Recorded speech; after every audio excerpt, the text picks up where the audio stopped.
येशूच्या नावात सलाम।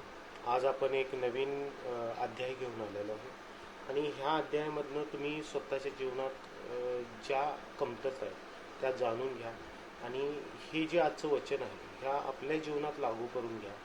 ह्या वचनामधने तुम्ही कुठं तर कमी पडताय का, आपण कुठं तर मागं राहतो का, ज्याच्यामुळं आपल्याला जीवनात त्या ध्येयापर्यंत किंवा त्या गोष्टीपर्यंत पोहोचता येत नाही। भरपूर वेळा आपल्याला असं होतं की आपण जे विचार करतो त्या विचाराप्रमाणे होत नाही। तर हे एक वचन आहे ज्याच्याद्वारे तुम्ही आशीर्वादित व्हाल, ज्याच्याद्वारे तुम्हाला मार्ग दिसेल, तुम्ही आपल्या जिथं तुम्हाला पोहोचायचं आहे, ज्या शिखरावर पोहोचायचं आहे त्याच्यासाठी ह्या वचनाद्वारे तुम्हाला मदत मिळेल।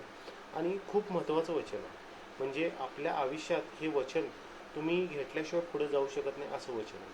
ह्याच्यातलं आता पहिलं वचन आहे योहान याचा 15वा अध्याय 2, 4 आणि 5 असे 3 वचन आहेत, हे आपण वाचले।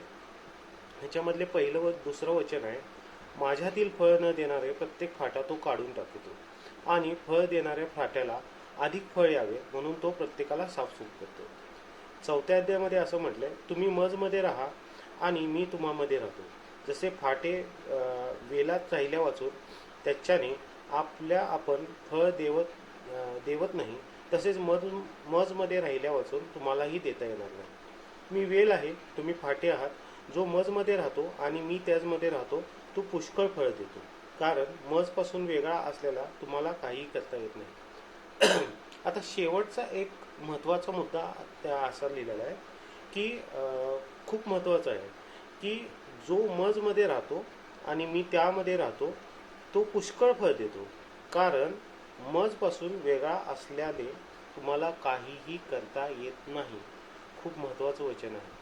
ह्यामध्ये असं म्हटलेलं आहे की जे फळ देत नाही, जे देवामध्ये राहत नाही, जे देवाला योग्य अशा गोष्टी करत नाही, त्याला कापून टाकलं जातं किंवा अग्नीत टाकलं जातं, तो अग्नीच्या भट्टीत जातो। जसं देवाने आपल्याला म्हटलं की दुष्ट लोक आहेत ते अग्नीतच जाणार आहे, तसं आपण दुष्ट न होता देवाच्या सानिध्यात राहणे, देवाच्या वचनात राहणे, देवाच्या अनुग्रहामध्ये राहणे आणि ज्यावेळेस आपण देवामध्ये राहतो त्यावेळेस आपल्याला फळं देणे।